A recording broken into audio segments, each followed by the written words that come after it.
So assuming, well, what are the chances that somebody knew? Because I know that the Minister for Health said that we're not out of the woods yet.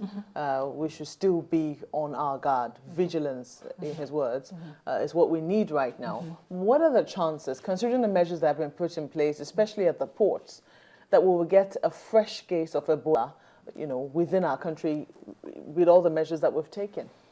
The chances are there. They're not, and it's not negligible. Partly because, and I always say this, no matter how hard the federal government works at our formal ports, land, sea, and air, we have a lot of illegal underground routes into the country. And these are the dangerous areas where, until we deal with those issues, not only Ebola, a lot of things find their way into Nigeria through, a lot of bad things find their way into Nigeria through these illegal underground paths. And until that is addressed, I cannot tell you for sure that we're out of the woodworks yet. Even with the formal system, the port is really ramped up, vigilance, and it's really becoming a standard thing now that people are getting more confident going through our airports, because now we have learned, we've developed and designed and redesigned, and now we have a comfortable pace that we're going on.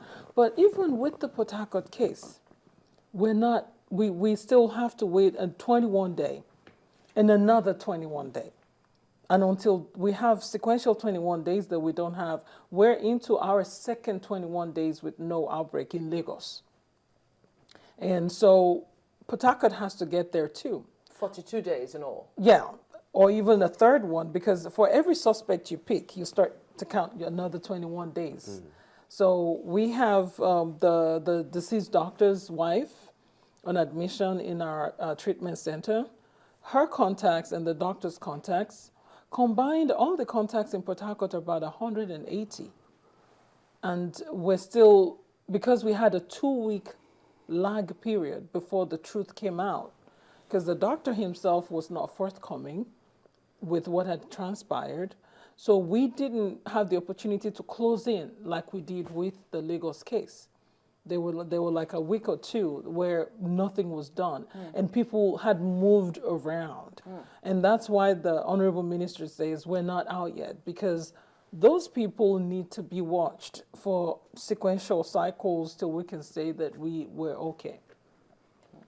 What's the situation with the doctors? Because, we had some reports yesterday, which we played this morning, about health workers talking about they wanted more remuneration for their colleagues who are handling Ebola cases. What's the situation with Lagos, for instance? Well, I'm a medical doctor, and sometimes it's embarrassing how we handle our profession here in this country. For me, I went into medicine because I wanted to take care of people. If I wanted to be, famously stupidly rich, forgive my language, I really wouldn't be heading for medicine because it's a social service, and there's a call to duty. The Ebola outbreak is like a soldier going to war for me as a doctor. When you're drafted as a doctor, you've taken the Hippocrates Oath, you are at war with diseases. I don't expect any special compensation for being a doctor, because that's what I signed up for. Do the soldiers get special money when they go to war? Once you put on your uniform, you go to war. You don't start negotiating before you go to war. You're drafted, you go. So you're a doctor, you're at war with Ebola. Ebola is your enemy. Now you are negotiating before you go to do the very thing you swore to do. Volunteering in Nigeria is a different concept. We have redefined volunteering, because the way I understand it is you do this out of goodwill, out of just your desire to be part of this, whatever it is you're volunteering for. Now we will ask for stipend, we will ask for feeding allowance, we ask for transport allowance on top of your salary. You know, the issue of compensation was a hot debate. Life insurance, yes. But to get paid, especially, is that money going to, what is that money going to do for you?